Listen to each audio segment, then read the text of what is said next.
So students, what's the next chapter? Wave optics. Okay, from physics 2.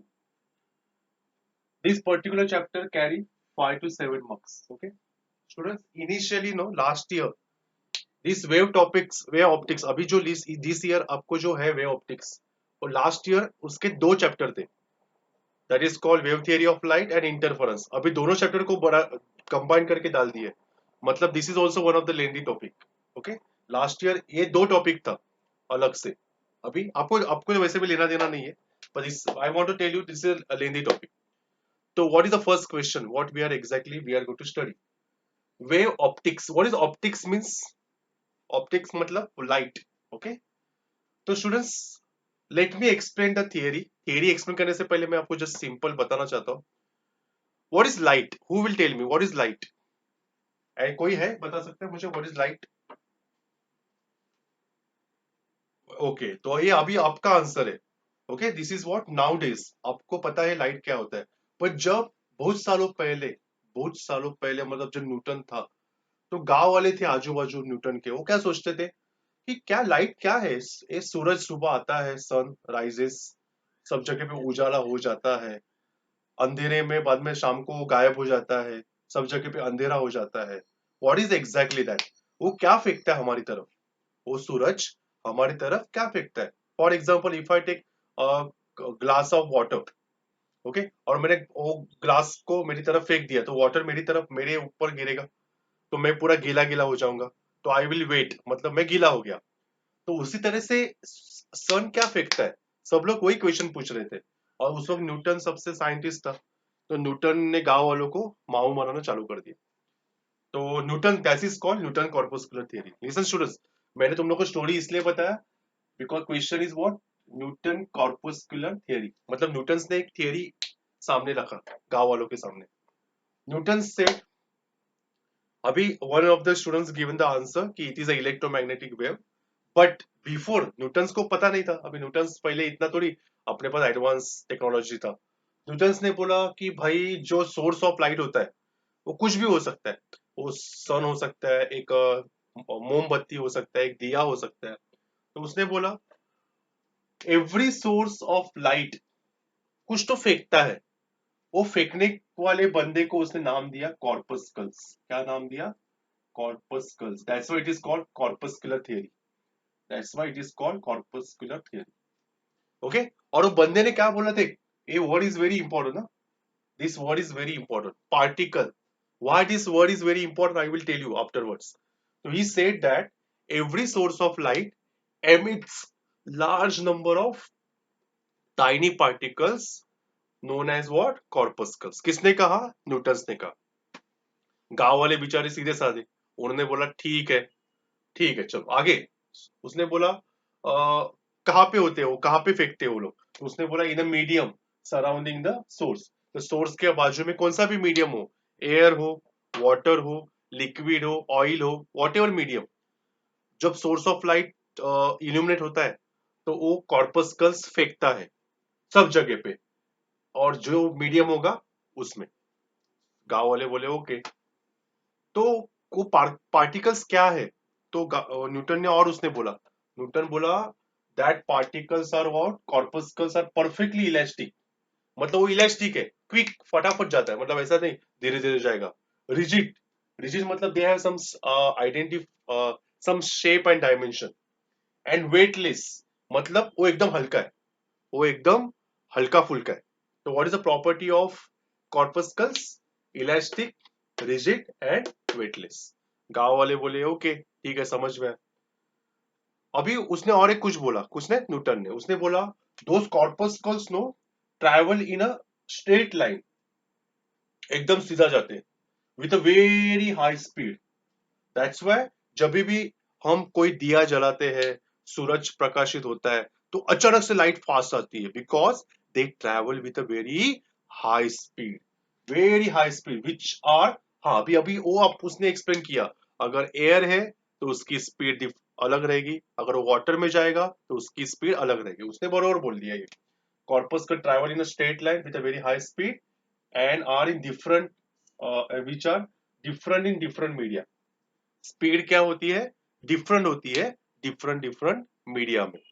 Okay, सब गांव वाले बोले ठीक है, पर हमें कैसे पता चलता है कि लाइट आ गई है? तो उसने बोला वो जो कॉर्पस्कल्स होते हैं ना, वो अपने आईज में जाके रेटिना को स्ट्राइक करते हैं। They strike the retina and we get sensation of light. So why we get sensation of light? Because corpuscles enter your eyes and strike our retina. Retina को धक्का मारते हैं और हमें पता चलता है वाह लाइट, मतलब there is some light is coming into our eyes, कहाँ पे तो लाइट है। ठीक है, अभी गांव वाले ने और एक पूछा, अभी मुझे बता न्यूटन, हम लोग व्हाइट को व्हाइट क्यों बोलते हैं, ब्लैक को ब्लैक क्यों बोलते हैं, रेड को रेड क्यों बोलेंगे, ब्लू को ब्लू क्यों बोलेंगे, मतलब कलर्स किसके वजह से पता चलता है? तो उसने कहा कि colours, different colours are due to different sizes, ये इंपॉर्टेंट वर्ड है, डिफरेंट साइजेस ऑफ कॉर्पस्कल्स। मतलब अगर लाल कलर के कॉर्पस्कल, जो लाल कलर फेंकते होंगे उसकी कॉर्पस्कल्स की साइज अलग होगी, येलो कलर की कॉर्पस्कल्स की साइज अलग होगी, ब्लैक कॉर्पस्कल्स की साइज अलग होगी। तो हर एक colour are due to different sizes of corpuscle. ये किसने कहा? न्यूटन्स ने। तो this is called Newton corpuscular theory. At the same time I will do one more question, क्योंकि उसके बाद और एक बंदा आया, उसने न्यूटन्स को बहुत कुछ गलत बोला, तो क्यों बताया वो बाद में बताऊंगा कौन है बंदा। But I want to tell you drawbacks, drawbacks of Newton corpuscular theory. तो पहला ड्रॉबैक क्या बोला? आपको पता है जब लाइट किसी सरफेस पे गिरती है तो व्हाट विल हैपन? रिफ्लेक्ट भी होती है, रिफ्रैक्ट भी होती है, अगर आपको पता होगा तो। अगर मैंने ट्रांसपेरेंट सरफेस लिया, suppose if I take glass, तो व्हाट विल हैपन? लाइट आती है, लाइट रिफ्लेक्ट भी होती है और लाइट रिफ्रैक्ट भी होती है, if you observe. But it could not explain, कौन? न्यूटन्स ने रिफ्लेक्शन एक्सप्लेन किया अलग से, रिफ्रैक्शन भी एक्सप्लेन किया, पर दोनों एक साथ होते हैं वो उसने एक्सप्लेन नहीं किया। तो he could not explain reflection और रिफ्रैक्शन साइमल्टेनियसली, ये याद रखना। Second point, he could not explain, अभी एक नेक्स्ट फिनोमिनन है इंटरफेरेंस। इंटरफेरेंस का मतलब होता है जब दो लाइट एक साथ टक्कर मारती है, अलग कलर की हो या सेम कलर, तो क्या होता है? Then it is called diffraction. अभी डिफ्रैक्शन क्या होता है वो मैं आपको जब एक्सप्लेन करूंगा तो पता चलेगा आफ्टर फ्यू लेक्चर्स। तो he could not explain interference, diffraction and one more thing, polarization. अभी पोलराइजेशन भी क्या होता है I will explain you. Okay, तीन कंसेप्ट उसने एक्सप्लेन नहीं किए, किसने? न्यूटन्स ने। तो Newtons first, what is the drawback? He could not explain reflection refraction simultaneously, he could not explain, हाँ क्वेश्चन किसी ने पूछा कॉर्पस्कल है क्या, तो उसने बोला बेटा कॉर्पस्कल्स क्या होते हैं, जो लाइट निकलती है ना, अभी फॉर एग्जांपल ये लाइट है, ये लाइट आ रही है, तो लाइट क्या है? What is this light? Light is what? Corpuscle. ऐसा किसने बोला? न्यूटन्स ने बोला। मतलब अभी फॉर एग्जांपल तेरे पास बल्ब है, बल्ब को ऑन करता है तो क्या होती है? बल्ब ऐसा इल्यूमिनेट दिखता है, तो क्या निकलता क्या बल्ब में से? अभी अभी हमें पता है, nowadays we know it's electromagnetic waves, पर उस वक्त पता नहीं था कि क्या निकलता है उसमें से। तो न्यूटन्स ने कहा इट इज अ कॉर्पस्कल्स।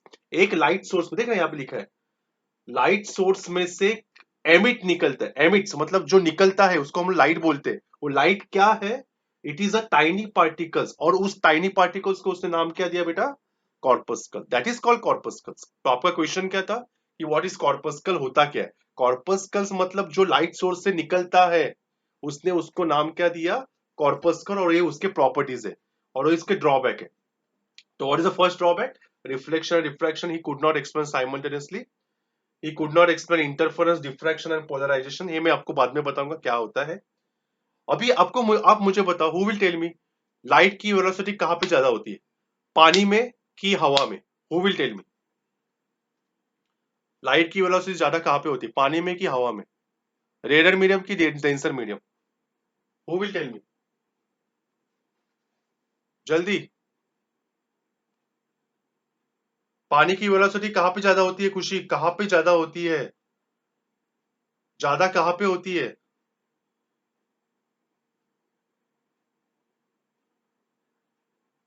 हाँ, लाइट की वेलोसिटी ज्यादा किधर होती है? हवा में। कॉमन सेंस है, बट न्यूटन्स ने गलत बताया। That is a drawback, that is a drawback, that is a drawback.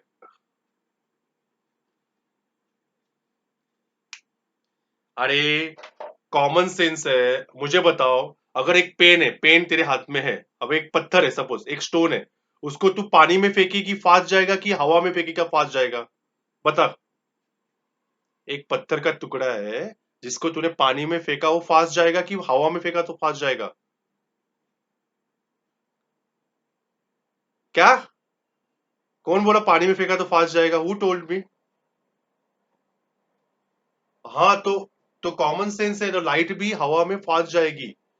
तो velocity of light is more in raider medium. But Newton ने गलत बताया, दैट इज अ ड्रॉबैक। क्या लिखा है मैंने? Velocity of light in denser medium is greater than, which is wrong. ये drawback है, ये ड्रॉबैक है। ओके, अभी चौथा पॉइंट देखो। मैंने यहाँ पे कुछ तो सर्कल किया है। Particle, what do mean by particle? Particle मतलब ऐसी चीज जिसका मास थोड़े टाइम के बाद कम होता है।